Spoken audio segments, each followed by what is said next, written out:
আসসালামু আলাইকুম ভিউয়ার্স, প্রতিদিনের মতো আসমিনা কুকিং আরও একটি নতুন রেসিপি আপনাদের সঙ্গে শেয়ার করবে। তো রেসিপিটি হচ্ছে ডিম আর আলু দিয়ে সুন্দর একটি কাবাব তৈরি নাস্তা আপনাদের সঙ্গে শেয়ার করা হবে। এটা রমজানে ইফতার হিসেবেও ব্যবহার করা যায়।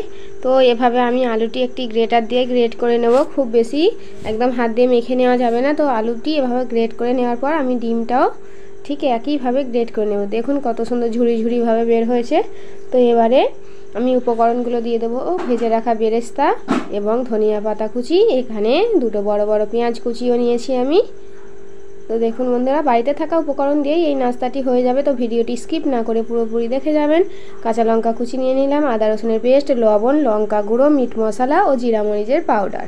জিরা আর মরিচের পাউডার যেহেতু আছে, এখানে আমি আর জিরা গুঁড়ো ব্যবহার করলাম না। এবং মিশ্রণটি বন্ডিংয়ের জন্য আমি এখানে বেসন অ্যাড করে দেবো। আপনারা চাইলে ব্রেড ক্রাম্ব দিতে পারেন।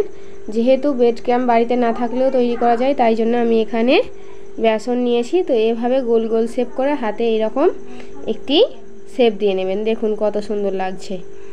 তো এইভাবে আমি সবকটি কাবাব তৈরি করে নেব। তো দেখুন এবারে গরম তেলে দিয়ে আমি হালকা আঁচে ভেজে নেব। তেলটা গরম করে নেবেন প্রথমে, তারপরে হালকা আঁচে ধীরে ধীরে ভেজে নেবেন।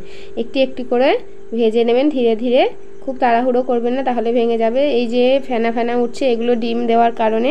আপনারা হয়তো ভাববেন যে এই ফেনাগুলো কিসে, তাই জন্যই বলে দিলাম। তো এইভাবে আমি কাবাব কটি ভেজে নিয়েছি দেখুন। তো বন্ধুরা, এই রেসিপিটি যদি ভালো লেগে থাকে লাইক, কমেন্ট, শেয়ার এবং অবশ্যই করে সাবস্ক্রাইব করে আমার চ্যানেলটির পাশে থাকবেন। তো ধন্যবাদ বন্ধুরা ভিডিওটি দেখার জন্য।